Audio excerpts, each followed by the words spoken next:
கற்பனை செஞ்சு பாருங்க, 900 வருடங்களுக்கு முன்னால எந்தவித நவீன இயந்திரங்களும் இல்லாத காலத்துல 50 லட்சம் டன் எடையுள்ள கற்களை கொண்டு 1 மைல் நீள அகலத்திற்கு ஒரு கட்டிடத்தை கட்ட முடியுமா? அதுவும் அடர்ந்த காட்டுக்கு நடுவுல. இன்னைக்கு நம்ம பார்க்க போறது எகிப்து பிரமிடுகளை விட பெரியது, சீன பெருஞ்சுவரை விட நுணுக்கமானது.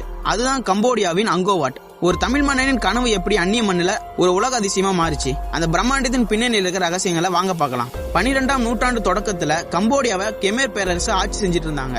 அப்போது மன்னராக பொறுப்பேற்றவர் தான் 2ஆம் சூரியவர்மன். இவருக்கு தமிழகத்தின் சோழ மன்னர்களோட நெருங்கிய நட்பு இருந்தது.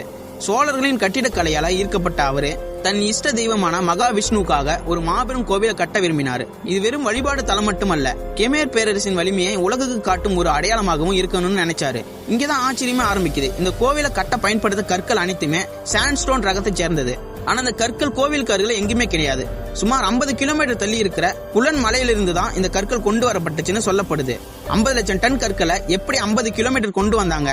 லேட்டஸ்ட் ஆய்வுகளின்படி இதற்காகவே அவர்கள் ஒரு பிரம்மாண்டமான கால்வாயை வெட்டி ஆற்று நீர் வழியா கற்களை மிதக்க விட்டு படகுகள் மூலமா கொண்டு வந்திருக்காங்கன்னு சொல்லப்படுது. இவ்வளவு பெரிய கற்களை ஒன்றரை மேல் ஒன்றா அடுக்கும் போது அவற்றுக்கிடையே எந்தவித சிமெண்ட்டும் பயன்படுத்தவில்லை. கற்களை மிக துல்லியமாக செதுக்கி ஒன்றோடு ஒன்று பூட்டிக்குள்ளும் இன்டர்லாக் முறையில அடுக்கியிருக்காங்க. இன்றும் ஒரு ஊசியை கூட அந்த கற்களுக்கிடையே நுழைக்க முடியாது.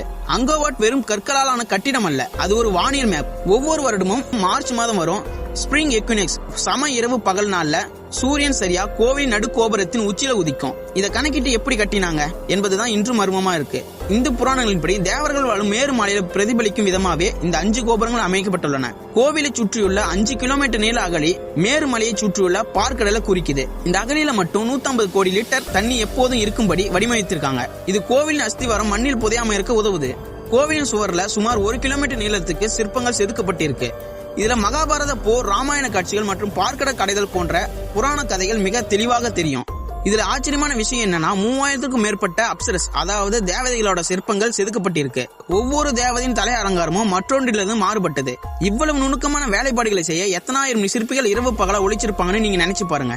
15ஆம் நூற்றாண்டுல கெமேர் பேரரசு வீழ்ந்த போது இந்த நகரம் கைவிடப்பட்டது.